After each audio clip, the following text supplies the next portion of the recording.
Et bonjour à tous et à toutes, c'est un plaisir de vous retrouver aujourd'hui pour un nouvel épisode des sorties de la semaine. Donc aujourd'hui au programme on va voir tout ce qui est sorti entre le 11 et le 17 mai 2020. On va parler aujourd'hui de 2 mangas et d'une bande dessinée, alors tenez-vous bien, c'est parti!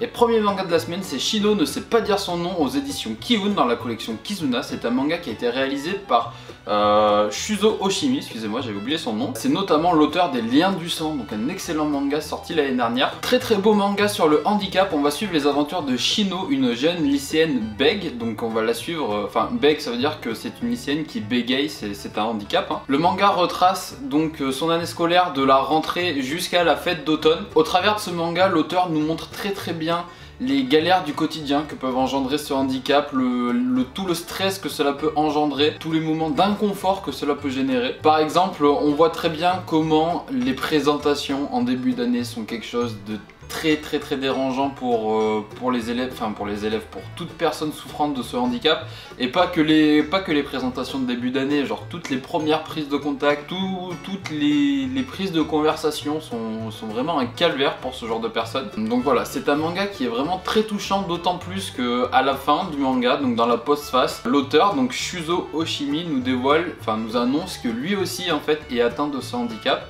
et que c'est quelque chose qu'il traîne depuis l'adolescence, et c'est quelque chose qui a pas ruiné sa vie, puisqu'il prétend aussi que cela lui a apporté certaines capacités, comme notamment l'empathie. C'est vraiment un excellent manga, très touchant.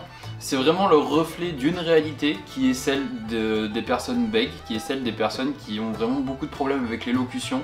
Donc je trouve ce manga très intéressant. Pour ma part, je le classe au même niveau par exemple que A Silent Voice sur l'échelle des mangas à lire absolument pour sensibiliser une population ou pour faire l'éducation d'une personne. Enfin, je dis pas que ça va faire l'éducation d'une personne, mais par exemple, si vous connaissez quelqu'un qui a l'habitude de se moquer ou ce genre de choses, eh bien ça peut être vraiment un très bon manga à lire pour aller au-delà de ça, pour prendre conscience en fait que la moquerie n'est pas nécessairement quelque chose de bien tout simplement. Au niveau du dessin, c'est vraiment du Oshimi tout craché, il n'y a pas à tortiller.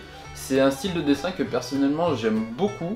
C'est un style de dessin qui est vraiment adéquat pour faire passer des émotions. Il est vraiment très doué pour ça. Ce manga est vraiment un must-read pour moi. Je l'ai lu, je l'ai adoré, je vous le conseille fortement. Donc allez vous le procurer tout de suite à la librairie BD Plus Café à Lille. Avant d'enchaîner sur le deuxième manga de la sélection, nous allons tout d'abord parler de bande dessinée avec la sortie de cette semaine, à savoir L'homme qui a tué Chris Kyle aux éditions d'Argo. C'est réalisé par Nuri et Bruno. C'est une excellente bande dessinée qui retrace l'affaire du meurtre de Chris Kyle et de son meilleur ami Chad Littlefield, tous les deux assassinés par Eddie Ray Rouse.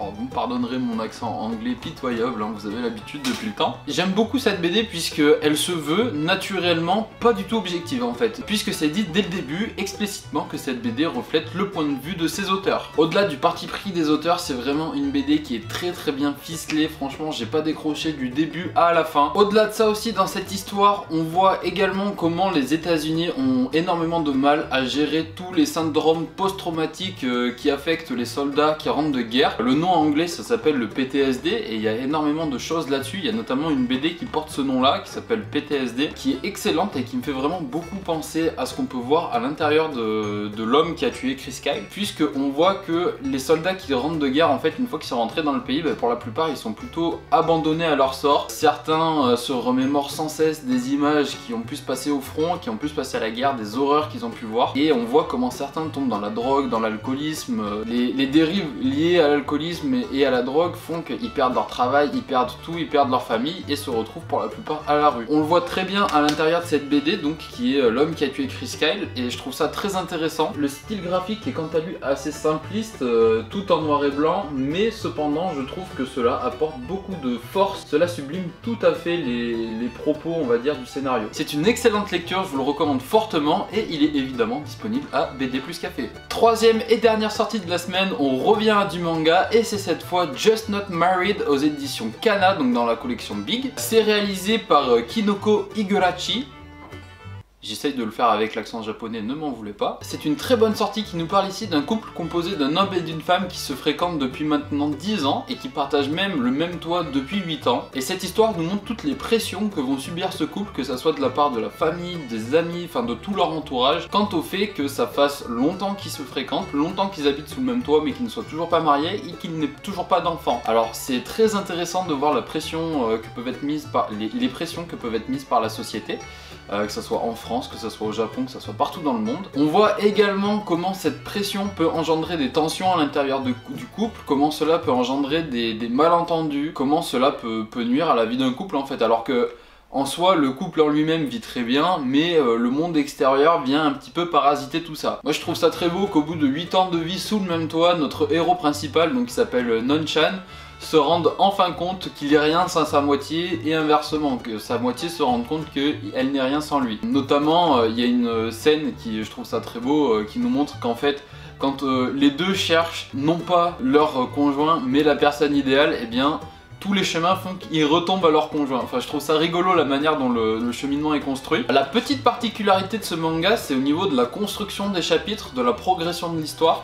En fait, les chapitres fonctionnent par paire. Par exemple, le chapitre 1 parle donc de l'intrigue, du scénario, mais vu par l'héroïne. Ensuite, le chapitre 2 reprend le même passage, mais avec le point de vue du garçon cette fois. Ensuite, le chapitre 3 avance dans le scénario du point de vue du garçon. Puis, le chapitre 4 reprend le même avancement, mais du point de vue de la fille. C'est vraiment une construction qui est quand même assez inhabituelle dans le manga, et je dois avouer que j'ai trouvé ça plutôt pas mal. Je dirais pas que c'est une prouesse, mais je trouve cela quand même vraiment admirable de voir un récit très bien ficelé, que ce soit du côté d'un point de vue féminin ou du côté d'un point de vue masculin, puisque on sait quand même qu'en général les garçons et les filles ont tendance à pas trop voir les choses de la même manière, donc je trouve ça très bien raconté. J'avais pu lire Otaku il y a 1 an ou 2 maintenant, et j'avais vraiment adoré un petit peu ces histoires de couple, sans tomber dans le gnangnan, mais c'est plutôt tourné d'un point de vue comique, d'un point de vue plus adulte on va dire. Donc voilà, si jamais vous aviez aimé Otaku, je pense sincèrement que cette série, donc Just Not Married, pardon,